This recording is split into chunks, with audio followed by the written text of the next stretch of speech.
Aké investície poznáme a ako začať investovať? Volám sa Roman Capák a roky pomáham ľuďom zorientovať sa vo financiách a pomáham im správne nastaviť ich finančný plán. Podcast Budúcnosť bez starostí je určený pre každého, kto hľadá ucelené informácie k tejto téme, pretože sa to dotýka každého z nás. Vítajte v ďalšej časti podcastu Budúcnosť bez starostí. Tento projekt som založil s jediným cieľom a tým je pomôcť ľuďom zbaviť sa finančného stresu a ukázať im cestu k finančnej stabilite a slobode. Dnes sa rýchlo pozrieme na základné pravidlá investovania, rôzne druhy investícií, rizika a ako s nimi pracovať a tiež na najčastejšie chyby, ktoré robia začiatočníci. Verím, že vám táto časť poskytne užitočné informácie a inšpiráciu na začatie alebo pokračovanie vašej investičnej cesty. Prečo mám vôbec investovať? Pretože investovanie je kľúčom k dosiahnutiu dlhodobej finančnej stability a finančnej nezávislosti. Úspory bez investovania strácajú na hodnote kvôli inflácii, ktorá znižuje hodnotu peňazí tým, že ceny rastú a za rovnakú sumu si môžete kúpiť už menej veci. Napríklad, ak dnes môžete za 100 eur kúpiť určitý tovar, o pár rokov kvôli inflácii môže byť tento tovar oveľa drahší. Investície vám zabezpečia ich zhodnocovanie v priebehu času. Investovanie nie je iba pre bohatých, ale môže investovať každý aj s malými čiastkami. Čím skôr začnete investovať, tým väčší efekt má zložený úrok a tým ľahšie dosiahnete svoje finančné ciele. Pozrieme sa na základné typy investícií. Akcie. Investovanie do akcií znamená, že kupujete malý podiel spoločnosti. Akcie predstavujú potenciálne vysoký výnos, ale aj vyššie riziko. Prečo sa oplatí investovať do akcií? Keď spoločnosti rastú, hodnota ich akcií rastie spolu s nimi a mnohé spoločnosti tiež vyplácajú dividendy, teda časť svojich ziskov prerozdeľujú investorom. Investovanie do akcií môže byť výbornou možnosťou pre tých, ktorí majú dlhodobý investičný horizont, napríklad 15, 20 alebo 30 rokov a sú ochotní akceptovať výkyvy na trhu. Dlhopisy.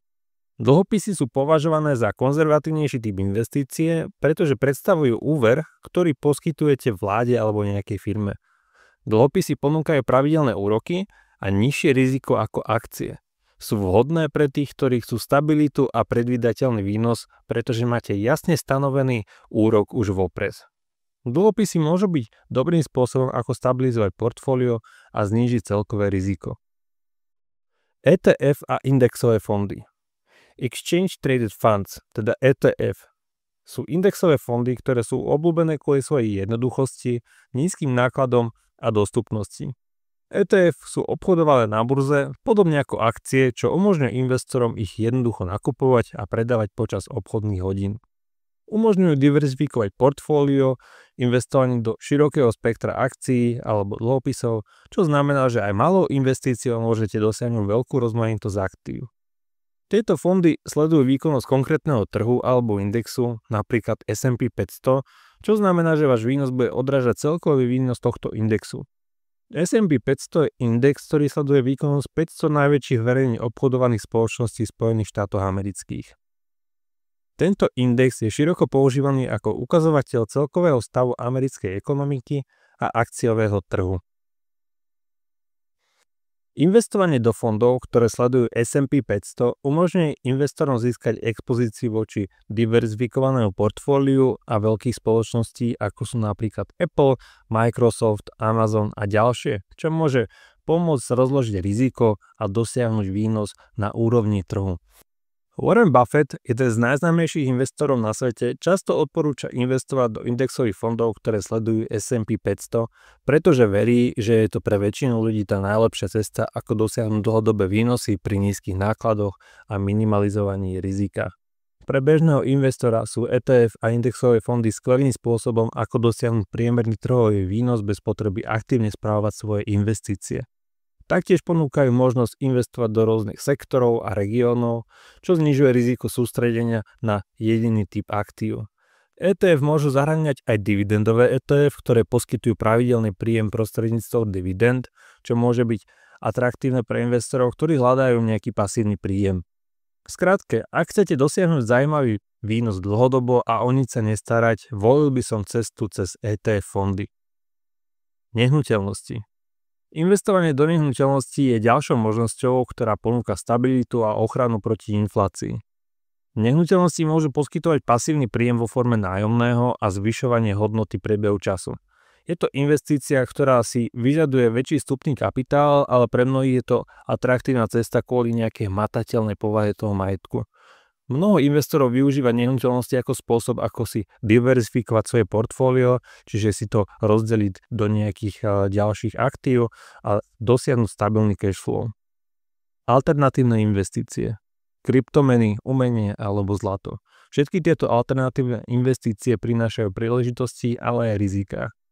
Kryptomeny ako Bitcoin sú známe svojou vysokou volatilitou, ale aj potenciálnymi výnosmi. Zlato a iné drahé kovy sa považujú za bezpečný prístav v časoch ekonomickej neistoty.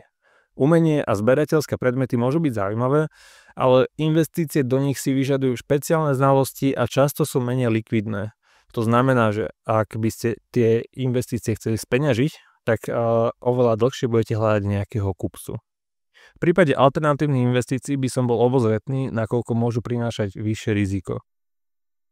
A keď sa už bavíme o riziku, každá investícia si nesie určité riziko, ale nie všetky rizika sú rovnaké. Riziko môžeme chápať ako pravdepodobnosť, že investícia nebude dosahovať očakávané výnosy, alebo že dokonca stratíme časť svojho investovaného kapitálu. Diversifikácia je jedným z najefektívnejších spôsobov, ako znížiť riziko. To znamená, že si tú investíciu rozložíme do niekoľkých investícií a aktív, napríklad do akcií, dlhopisov, nehnuteľností, alebo dokonca aj do hotovosti. A zaisťuje to, že negatívny vývoj jednej investície neovplyvní celé vaše portfólio tak výrazne. Diversifikovať možno aj napríklad medzi sektory, ako sú napríklad technológie, zdravotníctvo, energetika a medzi regióny ako Európa, Amerika alebo Ázia. Taktiež je dôležité diversifikovať v čase, čo znamená pravidelne investovať a nesnažiť sa načasovať trh. V tomto prípade sa skôr bavíme o jednorazových investíciách a ako o pravidelných sporeniach. Pravidelné investovanie a účinok zloženého úroku.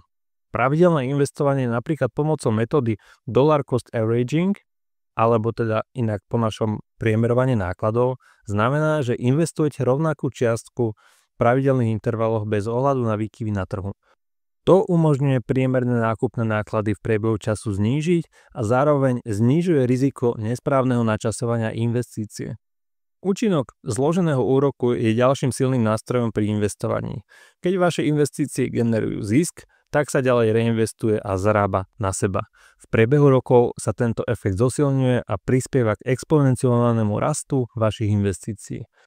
Napríklad, aj keď investujete 100 eur mesačne pri 7% ročnom výnose, po 30 rokov môžete mať viac ako 120 000 eur, pričom ste investovali len 36 000 eur. Ako začať investovať? Začiatok investovania môže byť pre mnohých zastrašujúci, ale je dôležité urobiť prvý krok. Prvým krokom je stanovenie finančných cieľov. Čo chcete dosiahnuť investovaním? Môže ísť napríklad o dôchodkové zabezpečenie, kúpu nehnuteľnosti alebo financovanie vzdelania detí. Je tiež dôležité mať jasno v časovom horizonte, v akom plánujete investovať.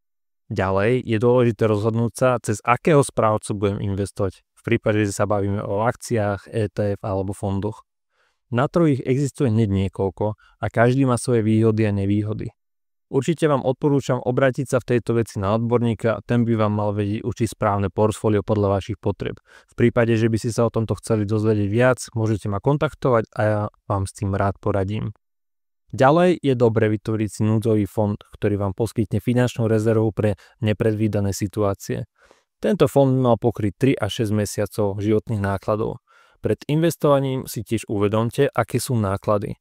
Rôzne poplatky za správu investícií môžu mať výrazný vplyv na konečný výnos.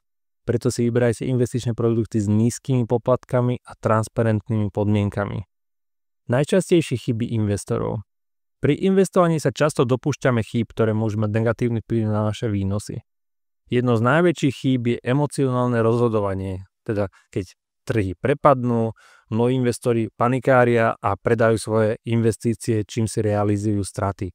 Naopak, keď trhy rastú, majú tendenciu kúpovať, čo vedie k nákupu za vyššie ceny. Ďalšou častou chybou je sledovanie trhových trendov a snaha načasovať trh. Väčšina ľudí nie je schopná presne predpovedať, kedy trh dosiahne svoje minimum alebo maximum a snaha o takéto načasovanie vedie k nižším výnosom. Podcenenie poplatkov je ďalšou častou chybou. Poplatky za správu a transakcie sa môžu v priebehu rokov nazbierať a výrazne ovplyvniť celkový výnos, tak ako som už spomínal. Taktiež budete obozretní, pokiaľ vám niekto ponúka extrémne vysoké zhodnotenie, kde je minimálne riziko. Veľmi pravdepodobne sa môže jednať o podvod. Ak niečo znie príliš dobre na to, aby to bola pravda, pravdepodobne to pravda nebude. Každého poradcu si môžete preveriť v registri finančných agentov na stránke Národnej banky Slovenska.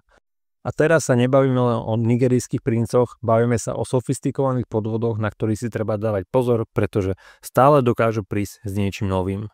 Tejto téme venujem samostatnú časť podcastu, pretože vidím, že na Slovensku je s tým problém a stále dokážeme naletieť na nové a nové podvody.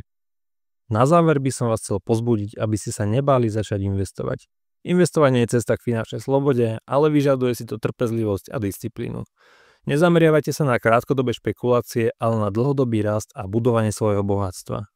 Trh môže byť niekedy volatilný, to znamená, že ten trh môže byť niekedy príliš vysoko alebo príliš nízko, ale dlhodobí investori, ktorí sa držia svojich stratégií, často dosiahnu svoje ciele. Trpezlivosť a pravidelné investovanie sú úplne kľúčové.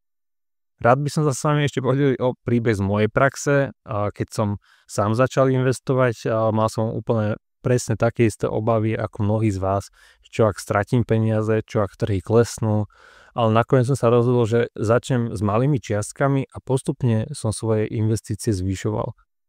A ako čas plynul, tak som videl, že moje investície rastú a pochopil som, aký veľký rozdiel to môže mať na moju budúcnosť a tam som si uvedomil, že potrebujem dodržiavať tú pravidelnosť a trpezlivosť.